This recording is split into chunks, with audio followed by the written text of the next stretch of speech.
bacaan Rasulullah sallallahu alaihi wasallam. Telah kita selesaikan pada pertemuan yang lalu tentang bacaan beliau dalam salat maghrib dan ba'diyah salat maghrib. Kita akan melanjutkan pada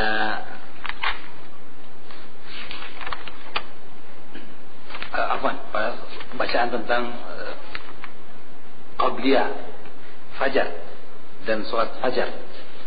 Kita akan lanjutkan pada pembahasan tentang bacaan Rasulullah dalam salat duhur dan asar.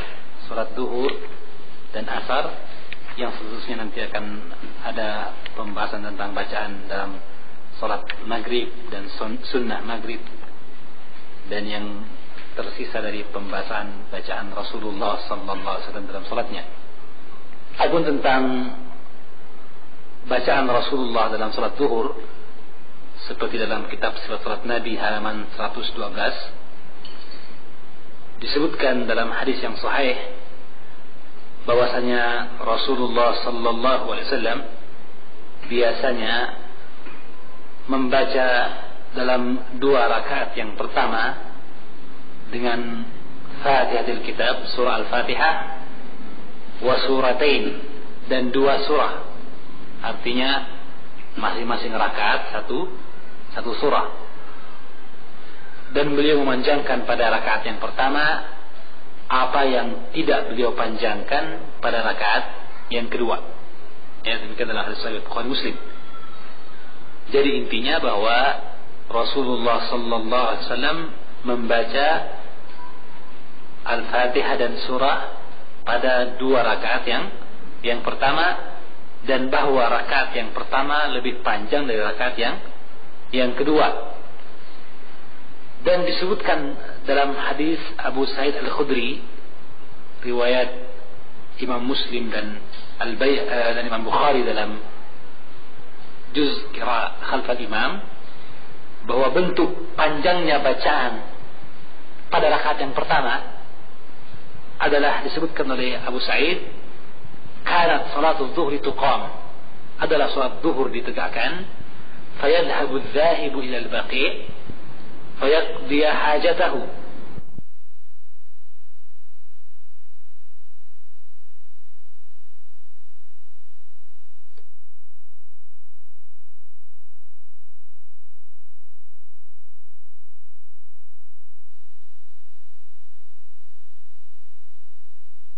Apa yang beliau panjangkan. Jadi kalau begitu menunjukkan kepada kita kadar panjangnya rakaat pertama dan kadar bacaan Rasulullah pada rakaat yang pertama, di mana seorang yang pergi ke Baqi', dan Baqi' ini tempat yang tidak begitu jauh dari masjid Rasulullah sallallahu alaihi wasallam, ya, tentunya di masa sekarang. Adapun di masa lalu agak cukup jauh itu. Agak cukup jauh, sampai Rasulullah menyebutkan dalam sebuah hadisnya tentang apa? Man akala thuman aw basala, barang siapa makan bawang putih atau bawang merah, fala yaqribanna musallana, maka jangan dia sekali-kali mendekati masjid kita. Dan Rasulullah pernah memerintahkan seorang yang makan dari bawang ini untuk dikeluarkan sampai ke Baqi', agar tidak mengganggu orang yang sholat dengan bau yang tercium dari mulutnya, ya. Maka menunjukkan bahwa diperintahkan pergi sejauh itu, ya, agar tidak mengganggu jamaah yang lainnya. Maka demikian pula halnya dengan masalah di sini, bahwa seseorang berangkat ke Baqi' menunaikan hajatnya, setelah itu masih sempat pulang ke rumahnya dan berwudu di rumahnya, lalu dia berangkat ke masjid. Padahal sholat telah ditegakkan, sedang dilaksanakan ketika dia keluar itu tadi. Maka ternyata ketika ia datang ke masjid, masih mendapatkan Rasulullah pada rakaat yang pertama. Kira-kira berapa menit itu? Ya, kalau kita perkirakan seorang di antara kita misalnya menunaikan hajatnya, buang air, kira-kira butuh berapa menit? Ya, 2 atau 3 menit? Hah? Terlalu cepat? Atau setengah jam sambil baca koran misalnya? Ya? Ya. Sekedar itu ya kira-kira. Menunaikan hajat, masih pulang lagi ke rumahnya kembali dan berwudu. Toh Rasulullah masih pada rakaat yang pertama. Subhanallah, menunjukkan memang Rasulullah cukup memanjangkan rakaat yang pertama. Tidak seperti pada rakaat yang kedua, ya. Oleh karena itu disebutkan dalam sebagian riwayat bahwasanya adalah para sahabat menyangka Rasulullah sallallahu alaihi wasallam memanjangkan bacaannya seperti itu agar orang-orang masih mendapatkan rakaat yang pertama. Jelas ya? Subhanallah, menunjukkan bagaimana rahmatnya Rasulullah hingga beliau menginginkan agar umatnya atau para sahabatnya masih mendapatkan sholat pada rakaat yang pertama.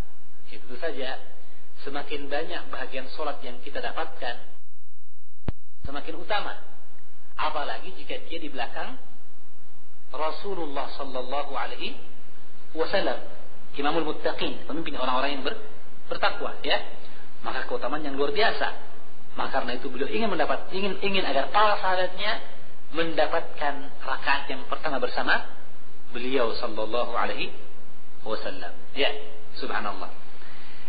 Dan perkara ini ada disebutkan dalam riwayat Abu Daud dan Ibnu Khuzaimah yang disahihkan sanadnya oleh oleh Syekh Al-Albani, bahwa para sahabat menyangka Rasulullah sengaja memanjangkan bacaannya, memanjangkan rakaatnya agar orang-orang mendapatkan rakaat pertama. Ini merupakan bentuk yang terang dan jelas yang menunjukkan kepada kita apa yang sebaiknya dilakukan oleh para imam, yaitu dia memanjangkan bacaan pada rakaat yang pertama, ya. Tidak seperti yang mungkin kita dapatkan sebagian orang atau sebagian imam, di mana mereka memanjangkan ruku hanya untuk atau agar jamaah mendapatkan rakaat tersebut. Apa maksudnya? Memanjangkan ruku. Ya, memang ada hadis Rasulullah bersabda, "Man adraka ruku faqad adraka raka'ah." Barang siapa mendapatkan rukuknya imam, maka ia mendapatkan rakaat salat tersebut. Jika ia dapatkan ruku rakaat kedua misalnya, maka dia salat maghrib misalnya, maka dia mendapatkan rakaat kedua itu dan hanya menambah satu rakaat saja. Adapun jika ia mendapatkan i'tidal pada rakaat kedua, maka berarti dia tidak mendapatkan rakaat yang kedua dan dia harus menambah 2 rakaat lagi, kan gitu. Man adraka ruku, barang siapa mendapatkan rukunya imam, faqad adraka raka'ah, maka ia mendapatkan rakaat tersebut. Ya. Nah, mungkin akhirnya sebagian imam memandang kalau begitu intinya pada ruku ini. Kalau begitu lebih baik saya panjangkan ruku saya agar kemudian jamaah yang datang masih mendapatkan rakaat tersebut. Ya, ini sebenarnya perkara yang keliru, ya. Niatnya baik, tetapi sesungguhnya Rasulullah tidaklah memanjangkan rukunya apalagi sampai melebihi berdirinya. Ya. Dalam sebuah hadis riwayat Sahih Bukhari Muslim disebutkan bahwa adalah Rasulullah berdirinya lebih panjang daripada rukunya. Ya, dan iktidalnya lebih panjang daripada ada rukunya, berdirinya lebih panjang daripada rukunya, dan rukunya lebih panjang daripada iktidalnya. Ya, kanat qariban min sawa, adalah mendekati semua panjang-panjangnya. Dan tidak pernah Rasulullah, atau bukanlah kebiasaan Rasulullah, memanjangkan satu rakaat atau rakaat yang terakhir lebih panjang dari rakaat yang pertama. Biasanya yang pertama lebih panjang daripada rakaat yang berikutnya. Sebagaimana bentuk rukun yang berikutnya lebih ringkas dari rukun yang sebelumnya. Itu kebiasaan Rasulullah sallallahu alaihi wasallam.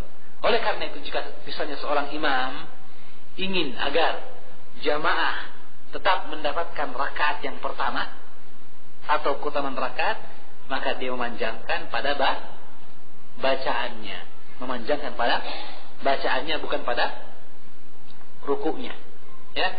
Lebih salah lagi, terkadang biasanya seorang makmum yang masbuk terlambat minta waktu kepada imam. Kebetulan imam sedang ruku, maka dia minta waktu supaya ditunggu.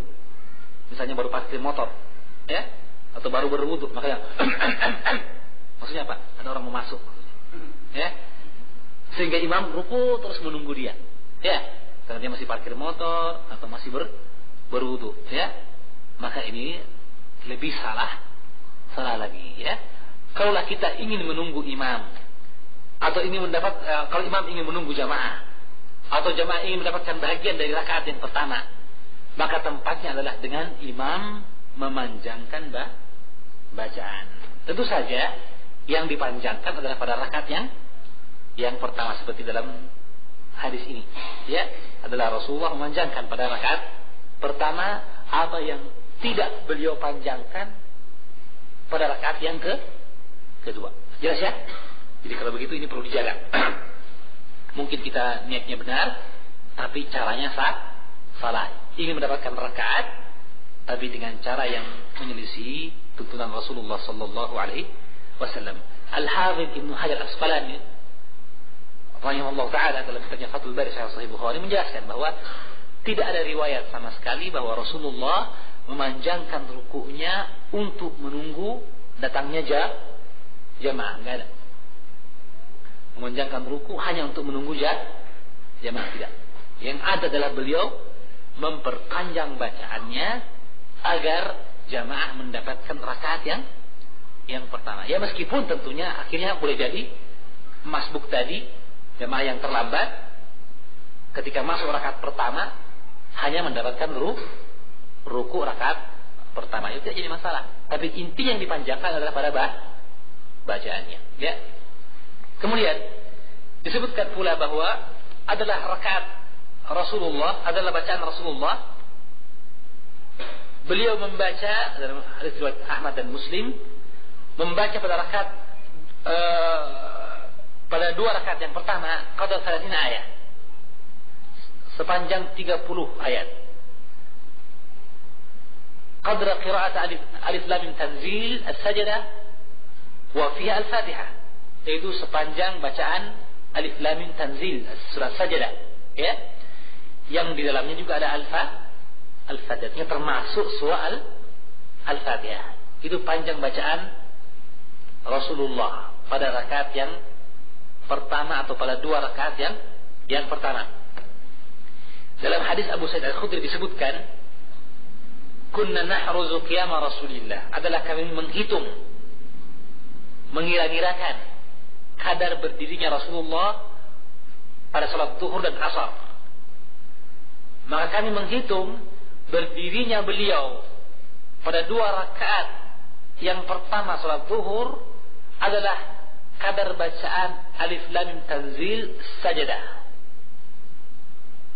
dan kami menghitung kadar berdiri beliau pada dua rakaat yang terakhir, ingat salat zuhur dan salat asar, qadran nisfi dzalik, setengah dari bacaan tersebut, artinya setengah ayat dari bacaan tersebut, ya. Subhanallah, ini menunjukkan kepada kita bentuk bacaan Rasulullah Sallallahu Alaihi Wasallam, dan ini menunjukkan kebiasaan, bukan berarti kita harus meniru persis, tidak boleh menyelisih, ya. Telah kita sebutkan dahulu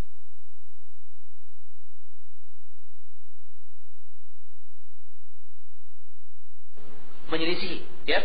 Telah kita sebutkan dahulu bahwa Rasulullah dalam salat Jumatnya membaca apa? Sabbih isma rabbikal a'la pada rakaat yang pertama, dan hal ataka hadithul ghashiyah pada rakaat yang kedua. Dan mana yang lebih panjang? Surah Sabbih isma rabbikal a'la panjang. Surah Sabbih isma rabbikal a'la atau surah hal ataka hadithul ghashiyah, mana yang lebih panjang? Al-Ghashiyah lebih panjang. Al-Ghashiyah, ya, yang darinya diambil istinbat oleh Syekh Al-Albani bahwa sesungguhnya boleh saja rakaat yang kedua agak panjang, lebih panjang dari rakaat yang pertama. Tapi hukum asal bahwa rakaat pertama lebih panjang dari rakaat yang kedua. Dan kebiasaan Rasulullah, rakaat yang kedua setengah panjang bacaan rakaat yang pertama. Ya, wallahu a'lamu bissawab. Dan adalah Rasulullah sallallahu alaihi wasallam membaca dalam salat zuhurnya surah As-Sama' was-Sama' wat-Tariq. Juga surah Al-Buruj, was-Sama'i dzatil buruj. Juga surah Al-Lail idza yaghsha, dan surah-surah yang semisalnya dalam Sahih riwayat Abu Daud, Tirmidzi dan Ibnu Khuzaimah. Juga kadang beliau membaca idza sama'un syaqqat, surah Al-Insyiqaq, ya. Dan adalah para sahabat mengetahui bacaan Rasulullah dalam salat Asar dan Zuhur bittirabi lihyatihi, dengan bergeraknya jenggot Rasulullah sallallahu alaihi wasallam. Jadi ini bacaan-bacaan Rasulullah sallallahu alaihi wasallam dalam salat Zuhur pada rakaat yang pertama dan kedua, pada dua rakaat yang pertama. Adapun bacaan beliau setelah Al-Fatihah pada dua rakaat yang terakhir, maka disebutkan dalam hadis Abi Qatadah Sahih riwayat Muslim, adalah Rasulullah sallallahu alaihi wasallam yaj'alu ar-rak'atayn al-akhiratayn aqsaru min al-ulayayn. Rasulullah menjadikan dua rakaat yang terakhir lebih ringkas dari dua rakaat yang pertama. Qadran nisfi, kadar setengahnya. Jazakallahu khair. Kadar setengahnya. Qadra 15 ayat. Qadar 15 ayat. Kadar 15 ayat. Jadi Rasulullah menjadikan dua rakaat terakhir lebih ringkas dari dua rakaat yang pertama, yaitu kadar 15 ayat. Kadar 15 ayat. Nah, perhatikan pada kalimat 15 ayat ini. Ini pada rakaat yang ke-3 dan ke-4. Dua rakaat yang terakhir. Sedangkan kita tahu surah Al-Fatihah hanya 7 ayat. Maka ini menunjukkan kepada kita bolehnya membaca surah setelah membaca Al-Fatihah pada rakaat yang ketiga dan keempat pada sholat Duhur dan Asar, dan juga pada rakaat yang ketiga pada sholat Maghrib. Ya. Demikian pula pada sholat Isya. Pada sholat Isya itu boleh kita menambah, tentunya dalam bentuk sir. Boleh menambah. Kenapa? Karena dalam hadis ini disebutkan bahwa Rasulullah membaca kadar 15 ayat. Ya. Demikian pula pendapat dari Syekh Al-Albani, yang dia adalah pendapat Abu Bakar As-Siddiq radhiyallahu taala anhu, dan pendapat dari Imam Asy-Syafi'i, ya, tentang disyariatkannya membaca lebih dari Al-Fatihah. Wa rubbama ikhtasara fihima Al-Fatihah, dan terkadang, dan itu yang kebanyakannya, Rasulullah mencukupkan dengan membaca Al-Fatihah, tidak baca surah lagi. Kemudian perlu diingatkan kembali bahwa adalah merupakan kewajiban membaca surah Al-Fatihah pada setiap rakaat. Demikian perkataan Syekh Al-Albani. Dan dasarnya adalah perintah Rasulullah kepada orang yang salah salatnya, yang keliru salatnya, yang diperintahkan dia untuk kemudian membaca Al-Fatihah. Ya, idza qumta ila shalah fahsinil wudu', jika engkau berdiri untuk salat maka perbaikilah wudu'mu, tsumma istaqbil qiblah, kemudian menghadaplah ke kiblat, fakabbir, kemudian bertakbirlah, tsumma qra' bi ummil kitab, kemudian bacalah surah Al-Fatihah. Dan pada akhir hadis Rasulullah bersabda, "Tsumma fa'al dzalika fi salatika kulliha." Kemudian lakukanlah hal itu pada setiap salatmu. Menunjukkan Al-Fatihah harus dilakukan dalam setiap rakaat, dan tidak sah salat yang tidak dibaca padanya surah Al-Fatihah. Jelas ya? Perintah kita bahas dalam pertemuan yang lalu tentang rukun membaca Al-Fatihah. Kecuali tentu saja, kecuali jika seseorang mendapatkan imam dalam keadaan ruku. Jika ia mendapatkan imam ruku, maka dia ikut ruku bersama imam dan tidak perlu membaca Al-Fatihah. Tidak perlu membaca Al-Fatihah. Dia cukup ruku, dan dengan rukunya dia mendapatkan rakaat tersebut berdasarkan hadis Rasulullah, man adraka ruku faqad adraka ar-raka'ah. Jelas ini? Baik. Pertanyaan, bagaimana jika seseorang mendapatkan berdirinya imam, bacaannya imam, ya, tetapi hanya sebentar, kemudian imam segera ruku, jadi juga masbuk, ya, tidak dapatkan bacaan Al-Fatihahnya imam, cuma dapatkan potongan surah yang ada dari bacaan imam, kemudian imam ruku. Apa yang harus dilakukan? Apakah dia harus menyelesaikan bacaan Al-Fatihahnya yang pasti belum selesai, atau dia ruku bersama imam karena rukunya terhitung satu rakaat? Wallahu a'lam bishawab. Dengar jawabannya? Ya, Syekh Ibnu Utsaimin mengatakan dia cukup ruku, dia tidak perlu selesaikan bacaannya, dan dia segera ruku, ya, berdasarkan hadis man adraka ruku faqad adraka ar-raka'ah. Jika ia dapatkan rukunya imam, maka sah didapatkan rakaatnya. Ya, ini pendapat Syekh Ibnu Utsaimin. Wallahu a'lam bishawab. Tetapi masalahnya adalah bahwa orang ini telah membaca Al-Fatihah dan tidak mendapatkan atau tidak menyelesaikan Al-Fatihahnya. Sedangkan hadis man adraka ruku mungkin berlaku, yang dimaksud adalah mungkin orang yang mendapatkan imam sedang ruku dan dia tidak sempat untuk berdiri, kan, maka dia ruku juga. Sesungguhnya rukunya mendapatkan rakaat. Mungkin ini yang dimaksud. Mungkin juga orang yang tadi yang masbuk dapatkan imam masih sempat berdiri membaca surah dan dia sempat membaca Al-Fatihah sedikit, tadi kemudian imam sudah ruku. Mungkin keduanya, kan? Mana yang lebih benar ini? Mana yang lebih tepat? Wallahu a'lam bishawab. Jika kita lihat dalil, zahirnya dalil menunjukkan man adraka ruku, barang siapa mendapatkan ruku, artinya ruku dalam keadaan dia masbuk sebelumnya, terlambat dan tidak mendapatkan berdirinya imam.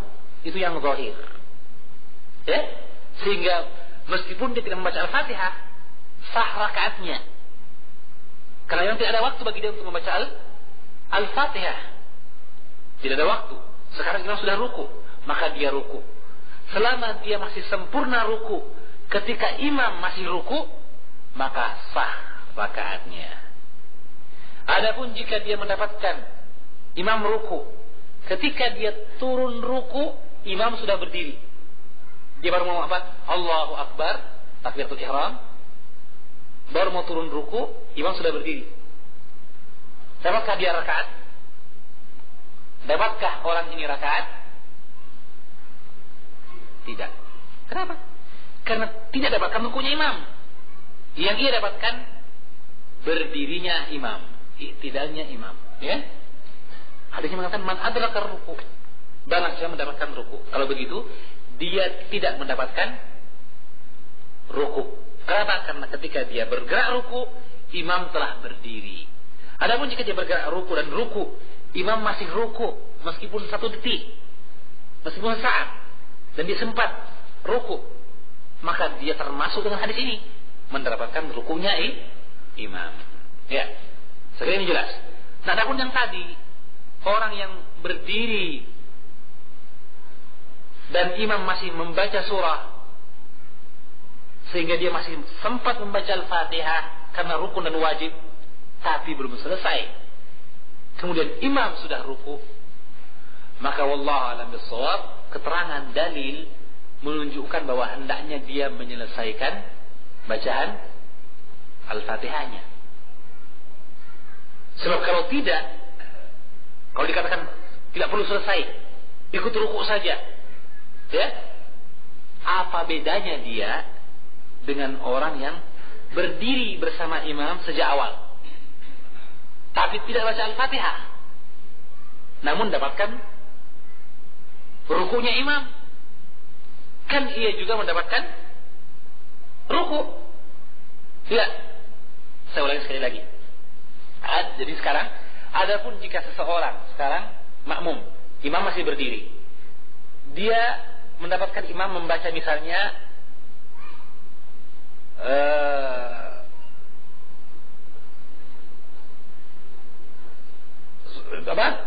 walam yakun lahu kufuwan ahad, dia takbir Allahu Akbar, membaca Al-Fatihah, sempat dia baca Al-Fatihah, Alhamdulillahirabbil alamin, setelah bismillah, Alhamdulillahirabbil alamin, ternyata imam ruku, ya. Nah, pendapat sebagian ulama tadi bahwa dia cukup ruku saja, tidak perlu selesaikan Al-Fatihah, meskipun Al-Fatihah rukun, tapi karena imam sudah ruku, dia ikut ruku, ikut imam, ya. Dan karena dia dapat ikut rukunya imam, dia dapatkan rakaatnya imam. Ini pendapat Syekh Ibnu Utsaimin. Tapi kita sebutkan tadi bahwa sesungguhnya hadis man adraka ruku, barang siapa mendapatkan rukunya imam, ini kesannya, zahirnya berkaitan dengan orang yang ruku bersama imam dalam keadaan tidak sempat mendapatkan Al-Fatihah dan bacaan imam, tidak sempat, ya. Nah, kalau orang seperti ini, jika dapatkan imam sedang ruku saja, tidak perlu baca lagi, dia ikut ruku dan dapatkan rakaat. Adapun bahwa kalau dia sudah terlanjur baca, tidak usah baca, maka ini masalah lain. Jika kita mengatakan orang yang tadi sempat baca Al-Fatihah tapi belum selesai, kita katakan tidak usah baca, ruku saja, nanti dapatkan rakaatnya, sah dia. Kita mengatakan apa bedanya ini dengan orang yang sejak awal takbir bersama imam, Allahu Akbar, ya. Imam baca Al-Fatihah, dia diam saja. Imam baca surah, dia juga diam saja. Setelah imam baca ruku, Allahu Akbar, dia ikut ruku. Bagaimana hukum salatnya orang ini? Sahkah rakaatnya? Tidak sah menurut yang mengatakan rukunnya Al-Fatihah, kan? Karena Nabi mengatakan tidak sah salat yang tidak dibaca Al-Fatihah. Orang yang tidak baca Al-Fatihah, maka tidak sah rakaatnya. Meskipun dia baca, dia ikut ruku bersama imam. Demikian juga yang tadi, apa bedanya? Sama-sama harusnya membaca Al-Fatihah. Beda dengan yang ketiga, yang dapatkan imam sudah ruku, ya kan? Berbeda memang. Kenapa? Karena dia sudah harus ruku. Tidak ada kesempatan bagi dia untuk berdiri kecuali untuk takbiratul ihram. Jelas kan? Memang berbeda kondisinya yang ketiga ini. Tapi yang pertama dan kedua tidak ada bedanya kondisinya. Kalau begitu, hendaknya dia menyelesaikan bacaan Al-Fatihah. Apalagi tidak menunggu lama, kan? Tidak menunggu lama, kemudian dia membaca cepat, ringkas, untuk kemudian segera mengikuti imam dengan rukuknya. Wallahu a'lamu bissawab. Dan karena itu sebagian ulama mengatakan seperti Imam Bukhari, ya, jika ada orang yang sholat bersama imam dari awal takbiratul ihram, kemudian dia konsentrasi sholatnya takbir, tapi setelah takbir dia sibuk hingga lupa baca Al-Fatihah, maka kata Imam Bukhari dia harus berdiri dan menambah satu rakaat, karena rakaat yang dia lupa baca Al-Fatihah tidak sah. Itu pendapat dari Imam Al-Bukhari, karena dia berdiri tapi tidak baca Al-Fatihah. Maka keadaan seperti saat ini memperkuat pendapat yang mengatakan jika dia masih mendapatkan kesempatan berdiri, karena imam juga berdiri, sehingga dia membaca Al-Fatihah tapi belum selesai imam ruku, maka hendaknya dia menyelesaikan bacaan Al-Fatihahnya dengan ringkas. Ini yang lebih kuat, wallahu a'lam bishawab. Lebih tenang kita untuk melaksanakannya itu membaca Al-Fatihah, diselesaikan, setelah itu dia ruku. Jangan juga imam sudah ruku, dia sempat baca sedikit Al-Fatihah, setelah itu dia baca panjang lagi, ya. Apalagi kalau pakai qiraat sabah misalnya, ya, dipanjang-panjangkan. Nah, tidak, tentunya dia harus segera mengikuti imam. Faidza raka'a farka'u. Cuman menghalangi dia untuk rukuk bersama imam penyelesaian bacaan Al-Fatihah. Maka dia ringkaskan bacaan Al-Fatihah, kemudian dia rukuk bersama imam. Wallahu a'lam bishawab. Pertanyaan, jika dia rukuk bersama imam atau menyelesaikan bacaan Al-Fatihah, kemudian dia rukuk, ternyata imam sudah i'tidal. Apakah dia tetap rukuk atau tidak perlu rukuk lagi, i'tidal saja? Tentunya dia harus rukuk, karena rukun rukuk, ya. Sekarang, sebagian ulama berpendapat, jika menyelisihi gerakan imam 3 kali, batal sholatnya, ya kan? Ini pendapat sebagian ulama. Artinya misalnya, dia baru turun ruku, padahal imam sudah i'tidal atau turun sujud, maka pendapat sebagian ulama batal sholatnya, karena melanggar 3 gerakan imam. Ya, ini dalam kitab fikih seperti itu. Tetapi yang benar dalam masalah ini adalah bahwa kita melihat kepada dalil yang ada. Adakah dalil secara khusus yang menjelaskan batalnya sholat makmum yang terlambat 3 gerakan dari imamnya? Sesungguhnya tidak ada keterangan dalam hadis ini.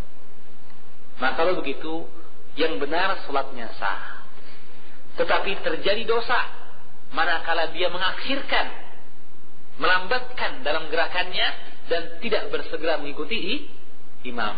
Kalau dalam hadis yang sahih dari Bukhari Muslim, dari hadis Aisyah dan Abu Hurairah, Rasulullah bersabda, "Innama ju'ila imam yutamma bihi." Imam diangkat untuk diikuti. Fa idza kabbara fakabbiru. Maka jika dia bertakbir, takbirlah kalian. Wa idza raka'a farka'u. Jika dia rukulah kalian. Wa idza rafa'a farfa'u. Jika dia mengangkat, i'tidal, mengangkatlah kalian.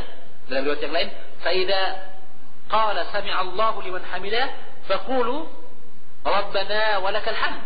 Jika ia bilang sami Allah, ucapkanlah rabbana walakal hamd. Wa idza sajada fasjudu. Dan jika dia sujudlah kalian. Maka ini perintah, dan asalnya perintah wajib untuk mengikuti gerakan imam. Begitu dia bergerak, kita bergerak. Begitu dia mengatakan sami Allah liman hamidah, ketika bergerak, setelah kita berdiri tegak, kita berkata Rabbana walakal hamd.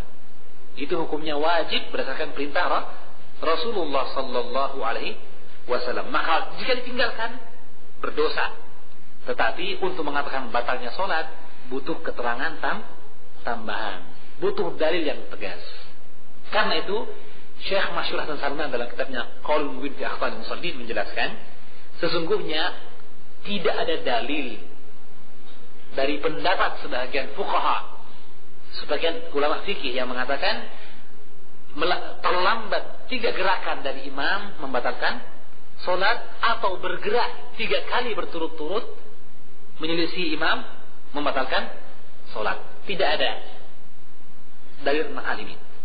Tetapi tentu saja wajib mengikuti gerakan imam, dan tidak boleh seorang makmum menyelisih gerakan imam, kecuali jika ada hajat. Misalnya ketika imam salah bacaan, ya, maka jamaah laki-laki mengatakan subhanallah, dan jamaah wanita bertepuk tangan, tasfik. Dan tasfik bukan 1 kali, boleh saja sampai imam sadar bahwa sekarang bacaannya keliru, bacaannya salah. Ini lebih 3 kali kan? Menyelisih imam, menyelisih imam, tapi tidak membatalkan sholat. Boleh seperti itu, ya. Sebagaimana dibolehkannya bagi makmum berbuat dan bergerak demi maslahat sholat. Seperti misalnya seorang makmum, misalnya dia sedang sholat, tiba-tiba datang anaknya, ya, yang kemudian menangis. Maka sang makmum menggendong anak sambil sholat. Boleh tidak? Boleh. Dalilnya hadis Rasulullah yang beliau sholat memimpin menjadi imam sambil menggendong Umamah, cucunya. Ya, maka boleh. Cuma itu imam yang melakukan, sekarang makmum. Dan imam tetap sholat seperti biasa kan? Maka di sini makmum bergerak lebih dari 3 kali. Ambil anaknya, digendong ketika berdiri, ketika mau ruku ditaruh lagi di lantai, kemudian dia ruku. Tidak juga begitu, sujud juga begitu. Setelah sujud kedua berdiri lagi, dia gendong lagi anaknya. Kan gerakan yang banyak. Lebih dari 3 kali tentu saja. Tapi tidak membatalkan sholat. Karena demi maslahat sholat. Dan perkara yang dibolehkan oleh Rasulullah di dalam sholat. Ya. Jadi sekali lagi, tidak ada dalil tentang batalnya sholat jika makmum bergerak menyelisih imam 3 kali berturut-turut atau terlambat dari gerakan 3 kali gerakan. Ya. Tidak ada dalilnya. Tapi tidak ada dalil bukan berarti boleh, ya, kita melambat-lambatkan, tidak, ya. Adapun yang tadi, makmum yang dia masih berdiri menyelesaikan Al-Fatihah dan imam sudah ruku, bahkan boleh jadi sesaat lagi dia akan segera tidak, maka ini juga perkara yang tentu saja wallahu a'lam tidak mengapa. Kenapa? Karena dalam rangka dia menyelesaikan bacaan Al-Fatihah dan tidak ada alasan untuk mengatakan batal sholatmu. Kenapa imam sudah iktidal kamu masih ruku? Ya, tidak ada dasar karena tidak ada dalilnya tentang hal ini. Tetapi sedapat mungkin dia menyegerakan bacaannya agar jangan sampai imam selesai dari gerakan rukunya dia masih dalam keadaan membaca. Jelas ya? Baik. Saya kira ini mungkin tambahan dalam pembahasan masalah ini. Jadi adalah Rasulullah tetap membaca Al-Fatihah dalam setiap rakaatnya dan kadang beliau memperdengarkan bacaan ayat-ayat tersebut. Bahkan dalam hadis Anas bin Malik, sahabat Ibnu Khuzaimah, adalah Rasulullah kadang memperdengarkan yusmi'un nagmah, memperdengarkan nagmah, gumaman beliau, ucapan beliau yang lirih, ya, dengan bacaan Sabbih isma rabbikal a'la wa hal ataka haditsul ghasyiyah dalam salat duhur dan asar. Kadang beliau perdengarkan dalam bentuk gumaman yang tidak begitu jelas, tapi terdengar bahwa dia adalah bacaan surah Al-Ghasyiyah dan Sabbih isma rabbikal a'la, ya. Dan adalah beliau membaca surah yang tadi kita sebutkan dari Al-Buruj, Wasami wa Tariq, ya, dan surah-surah yang semisalnya. Dan apa yang disebutkan dalam bacaan surat duhur ini juga berlaku dalam bacaan surat asarnya. Wallahu a'lam bishawab. Baik, sampai di sini pembahasan kita. Mungkin ada pertanyaan dari jamaah? Ya.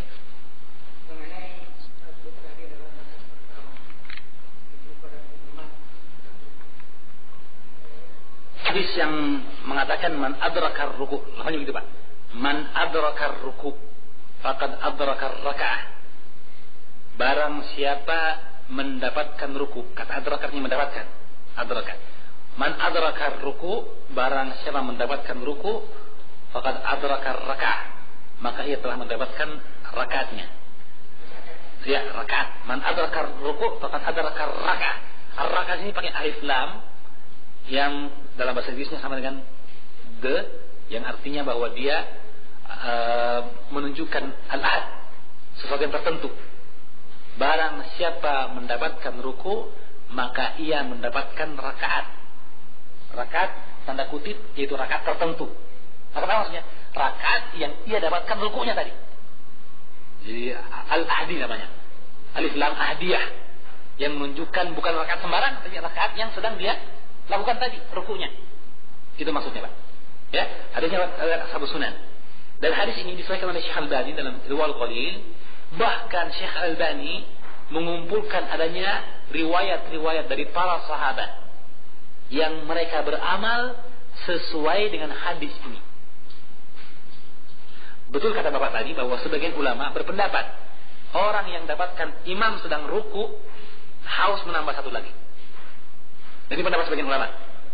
Mereka berdalil dengan sebuah hadis Sahih Bukhari dari Abu Bakar Al-Aslami, di mana Abu Bakar Al-Aslami suatu ketika terlambat dia dalam sholat masbuk. Maka ia datang dan ia ruku di belakang saf Karena dia terlambat, dia ruku dulu. Allahu Akbar, kemudian ruku. Setelah takbiratul ihram dia ruku, kemudian maju ke depan. Bergabung dengan shaf. Maka setelah sholat, Rasulullah berpaling dan mengatakan, siapa yang bergerak tadi terburu-buru ketika sholat dan masuk ke dalam shaf? Kata Abu Bakar, saya ya Rasulullah. Kata Rasulullah, zadakallahu hirsan wala ta'ud.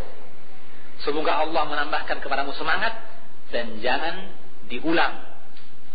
Demikian lafaznya, jangan diulang lagi perbuatan itu.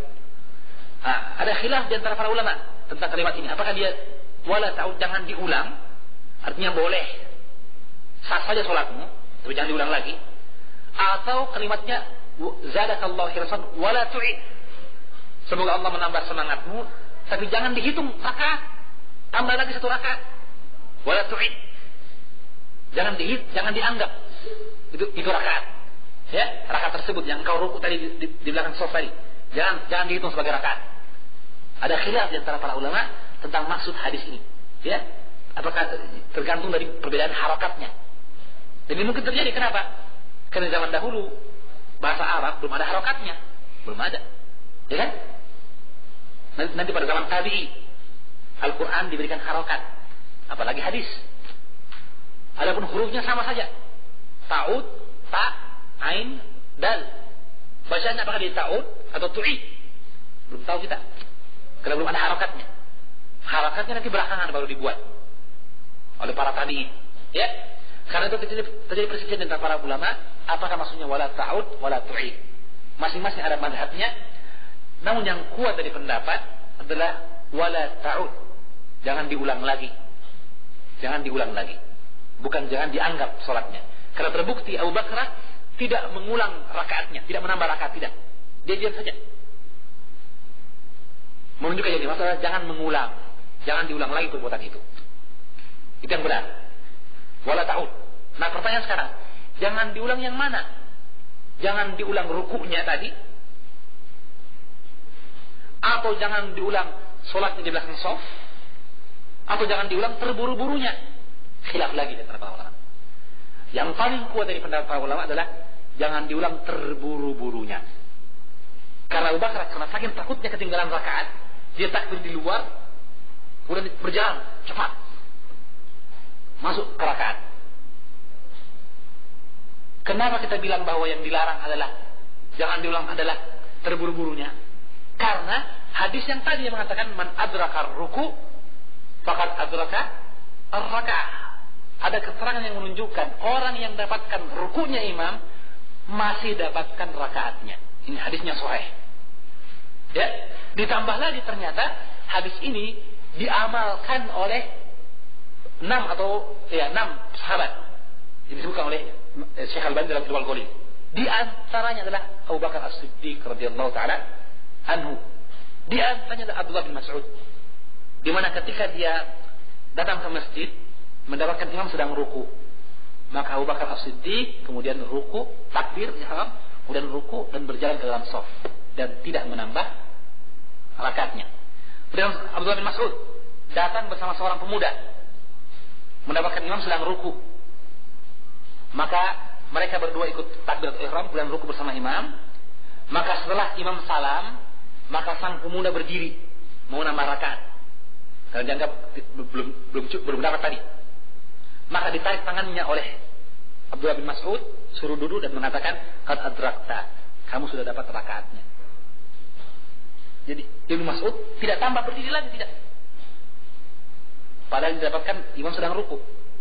Bahkan dia menarik tangan sahabat yang lain yang berdiri mau menambah rakaatnya karena menganggap belum cukup tadi, karena hanya dapat rukunya imam. Ditarik dan disuruh kamu sudah dapatkan. Amal para sahabat menunjukkan bahwa makmum yang dapatkan masbuk, dapatkan rukunya imam, sah mendapatkan rakaatnya salat tersebut. Wallahu a'lam bishawab.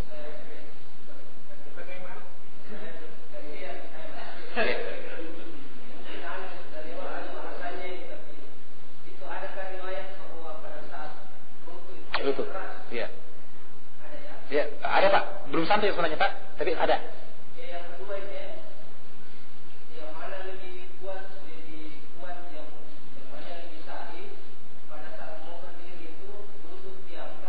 bahwa berdasarkan hadis yang sahih dari Bukhari Muslim, Rasulullah ya'tamil al-ard. Rasulullah bersandar bertekan ke bumi. Menunjukkan dia bertekan. Jadi ada bentuk bertekan ke bumi. Dan ini berkuat ke bumi. Ya'tamil al-ard.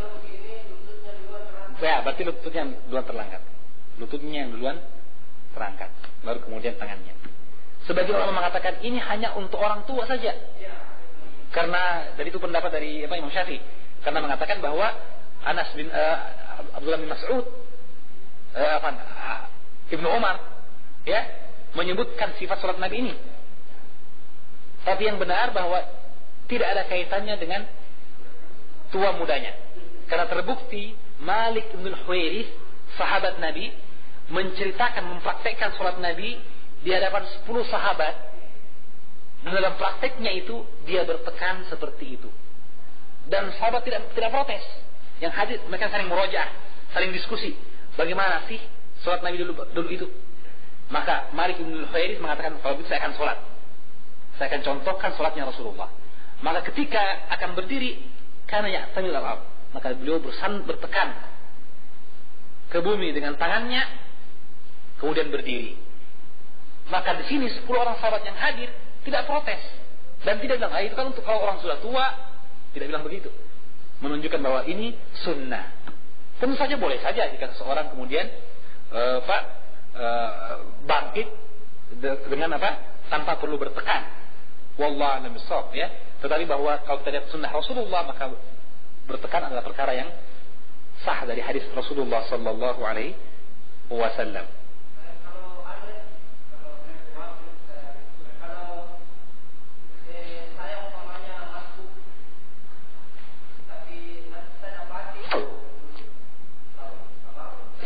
Tasyahud Pak, ya, tawarruk, bentuk tasyahud tawarruk.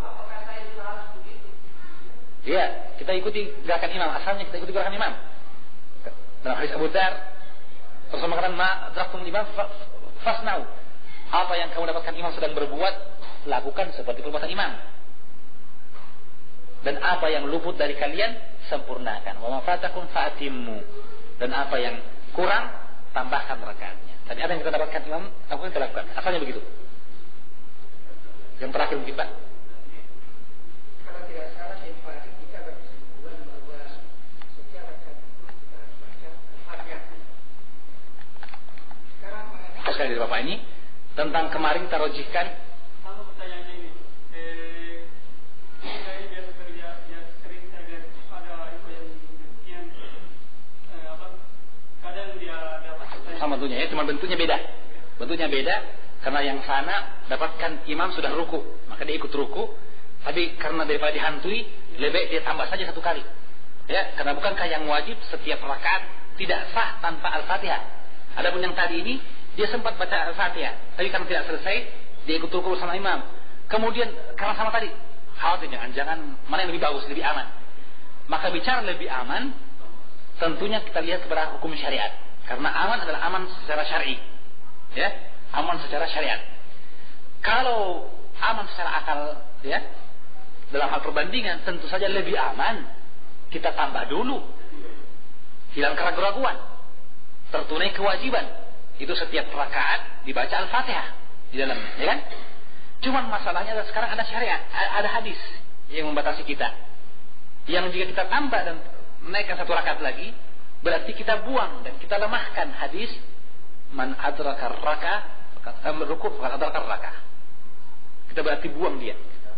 Sedangkan kalau saya tetap tidak menambah, saya sepertinya membuang keterangan tentang tidak sahnya solat tanpa membaca Al-Fatihah. Maka sekarang kita lihat bahwa sebenarnya saya tidak buang, tetapi saya mengatakan ada pengecualian, bahwa hukum asal tidak sah solat tanpa Al-Fatihah. Tetapi untuk orang yang dapatkan rukunya imam ada pengecualian. Mengapa? Karena Rasulullah yang mewajibkan bacaan Al-Fatihah juga memberikan keringanan. Kalau dapatkan rukunya imam sehingga tidak sempat membaca Al-Fatihah,